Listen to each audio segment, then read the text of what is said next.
Hey guys, it is Monday. If you hear some background noise, the wind is really blowing out here in Arizona. It's a little chilly and wind's blowing out there, but that's kind of what it is here in the desert. Anyway, we are moving on with part 3 of the Woodshop 101 podcast sign. So the board is all done. I think the last video that we showed on this was like about a month or a week ago, I think. Before we went to California. Yeah, last week we were in California all week, and anyway, we had a great time.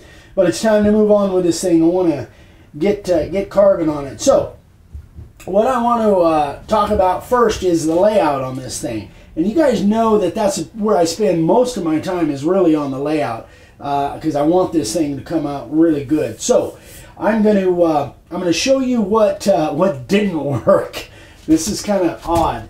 Sometimes you have to kind of just go with what works and what doesn't work. So I've got some lines drawn on here for a border that we're going to do later on. But you guys know that my favorite transfer process is using this transparency film. And this stuff normally works very, very good for me. However, I did some testing with this particular logo, and because of the way the logo is... Huh? Can you hold up the logo? Yeah. And here is the way it printed. I printed it out many times, but here's the way it showed up. And you can see it's really distorted. You can zoom in, I know, really well with that. It's really distorted, and this actually is the better of the 6 or 8. No, I'm trying to get this way. Oh, there's a glare on it. Okay, this is actually probably the best one, and even it is just not quite what I wanted. Now, obviously, this is a small version of the logo is pretty much going to take up the whole redwood area, or most of it. So this, I was just doing some testing. Here's another one that I just printed about an hour and a half ago. And when I first printed it out, it looked absolutely perfect. However, within 30 seconds, it started to distort. It started to distort, and it wouldn't make a good transfer at all. So again, this is only, about 50% of the size that I want it to be, but I wasn't going to take a chance, and obviously it would have had to been flipped as well. But anyway, so as it turns out, the transparency film didn't work with this logo, and I think the reason why is because of all of this black and this red, and it just kind of bled together and just distorted. If you look at some of these letters in here, it's just distorted, and I just wasn't happy with it. So I decided to try the freezer paper method. That would be my backup method. So here's how the freezer paper printed out. Again, I printed it probably 6 or 8 times, different settings on my copier, and it didn't work either. So it's something to do with this logo. And all of the ink and the red and the black right next to each other just did not want to print out very well at all.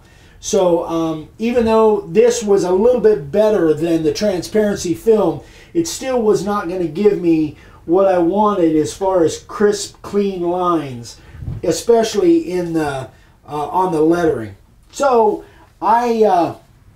so that nails down the transfer, or the transparency film, and then this. And again, I tried several different settings in the printer, trying photo paper and different ones. Some of them were a little bit better than others, but none of them really looked the way I want them to look before I start my transfer process. So I discounted both of those methods. Discounted? Yeah, discounted. Is that not a word? I don't know. I think shopping when you say discount. Sorry. I decided against both of those methods, and what I decided to do is go back to printing it out on film. So this is vinyl, or basically, and we have a vinyl printer. I know most of you don't, and I get that, but you could do the same thing on paper. You could take, if you have a logo that doesn't work on either of those methods, you could take it down to Staples and have Staples or an Office Max or someplace like that print it out for you on vinyl. You could have it printed out on paper. You could put it in rapid resizer and print it out on regular paper. And then now this I'm going to stick right to the board like you've seen me do before. Remember, I've got a whole playlist on transfer methods. And what I've kind of learned through this process is not every transfer method works all the time for everything. On this particular logo, these two methods just didn't work out well for me. So this is what I've decided to do. So what I'm going to do is we're going to come back and then we're going to stick this down on the board and get going with it. We'll be right back. All right, you guys, here's what we're going to do. Now, what I've done on this piece of vinyl here, I want to stick this down. Now, if I was using paper, I would probably put masking tape down underneath because then I would be using spray adhesive.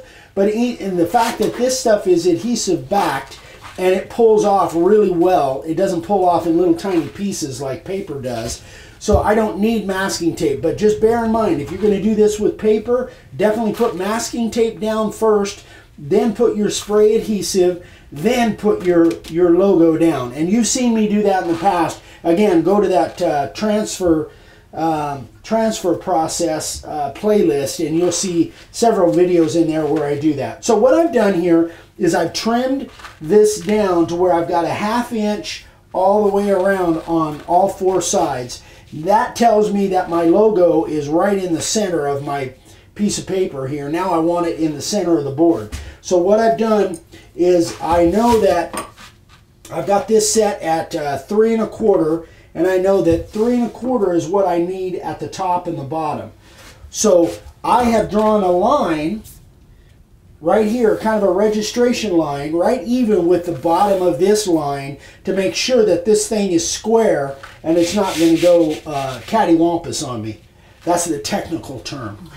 So what I'm going to do is I'm going to draw a line here at 3 1/2 all the way across, and that will tell me,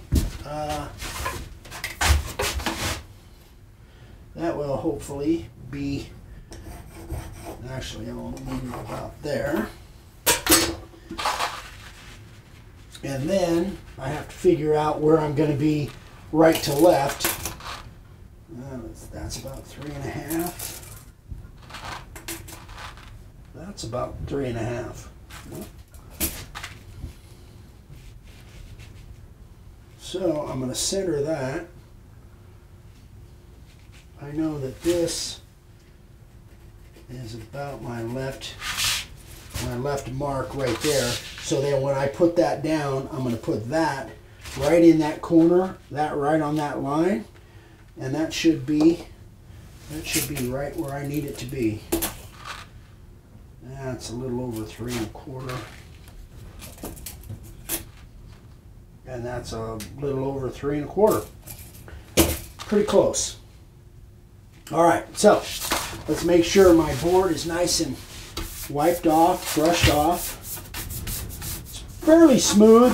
If I was doing one of the other transfer methods, I would probably sand it down even smoother. But this vinyl is, I think, will stick pretty well. Now let's see if I can do this correctly. So there. I could actually draw a square line there, but I'm not gonna. So I'm about on that mark. Actually, I'm gonna move that over just a tad. I know you guys probably can't see exactly, but I've got that line right on my baseline, that right on my baseline. Oops, I don't want to mark it on my paper.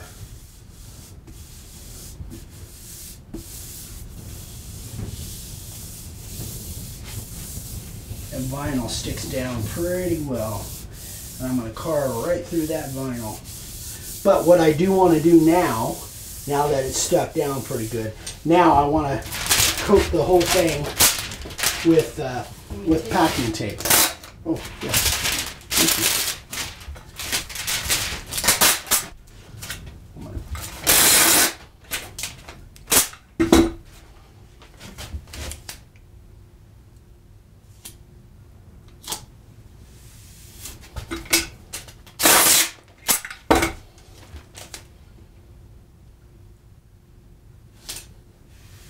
Then I'm just overlapping it a little bit. This stuff is so thin that that's not enough to make a difference as far as the router base goes.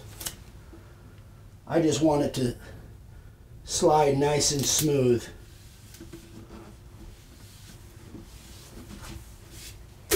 And so that's the one thing it does, is it makes it slide nice and smooth. And then the other thing it does is keep the vinyl down. This would be even more important. I'm using vinyl, but if you were using paper, it would be even more important that you put the packing tape down, because the paper could fray on you.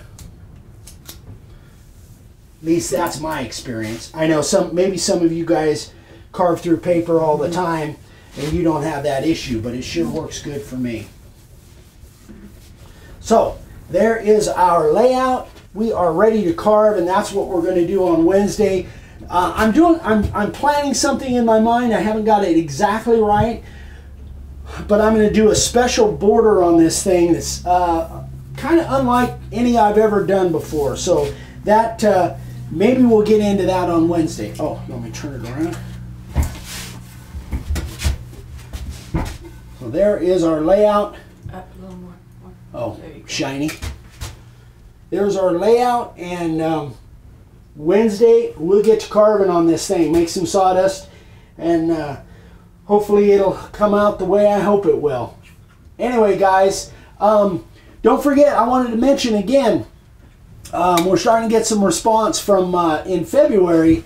I can't remember the exact date. It was 22nd through the 25th. We're going to be, Vicki and I are going to be at Workbench Con down in Atlanta, and I'm hoping some of you guys can make it down there. We'd love to meet with you. Check out Workbench Con. I'll put a link in the description below. Check it out, but it looks like it's going to be a lot of fun, and we're hoping people in the Atlanta area can come over and we can kind of meet up and shake hands and talk shop. Anyway, guys, have a great week, and we will see you on Wednesday. We'll get to carving on this thing. Have a great one. Bye-bye.